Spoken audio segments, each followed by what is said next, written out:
सहाबा किराम रज़ियल्लाहु ताला अजमईन नबी करीम सल्लल्लाहु अलैहि वसल्लम से ना जो बात उनको पता नहीं थी वो पूछते थे। इल्म के बारे में जो बात खटकती थी ना, ये बात करना कैसा है, क्या करना चाहिए, आया ये बात ऐसा काम करना भी है या नहीं है, और करना है तो किस तरीके से करना है। सहाबा किराम रज़ियल्लाहु ताला अजमईन नबी करीम सल्लल्लाहु अलैहि वसल्लम से पूछा करते थे।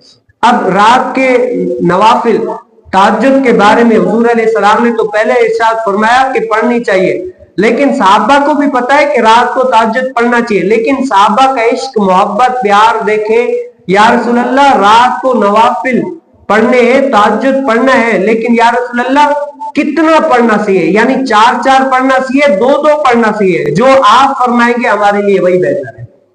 क्या है? तो हुजूर अलैहिस्सलाम ने क्या फरमाया कि ऐ सहाबा रात को क्या है 2-2 रकात नवाफिल पढ़ा करो, यानी 4 भी पढ़ सकते हैं, लेकिन बेहतर अच्छा तरीका क्या है, अगर कोई रात को तहज्जुद की नमाज पढ़ना चाहे तो 2-2 करके पढ़ेगा तो बहुत अच्छा है। तो सहाबा किराम रज़ियल्लाहु ताला अजमईन ने इस तरीके से किया। और हुजूर अलैहिस्सलाम ने फरमाया अगर कोई रात क्यों खुशू के साथ पढ़ता था ना, तहज्जुद की 2 नफल पढ़े जा सकते हैं या 6 या 5 कितने? 2 भी पढ़ सकते हैं, 4 भी पढ़ सकते हैं, यानी जितना ज्यादा चाहे 100 तक, हाँ 2 पढ़े फिर 2 फिर 2 फिर 2 इस तरह। हुजूर अलैहिस्सलाम ने ना आखिर में हुक्म शरा भी एक मसला भी बता दिया। अगर कोई ऐसा बंदा, यानी ऐसी इबादत करने वाला, ऐसी दिल जमई के साथ इबादत करने वाला कि रात को नफिल पढ़ रहा है, तहज्जुद पढ़ रहा है, यहां तक कि फजर का टाइम होने वाला है, तो हुजूर अलैहिस्सलाम ने क्या फरमाया कि अब तुम क्या है उस 2 रकात के साथ एक और मिला लो ताकि वो तुम्हारी वितर हो जाए।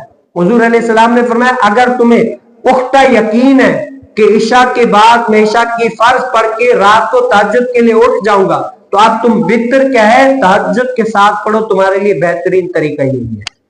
तो इसीलिए हुजूर अलैहिस्सलाम ने, ये उस पर है जिसको कामिल यकीन हो कि मैं उठ पाऊंगा, वरना क्या है जिसको पता है कि मैं नहीं उठूंगा तो उसके लिए छोड़ना अच्छा नहीं।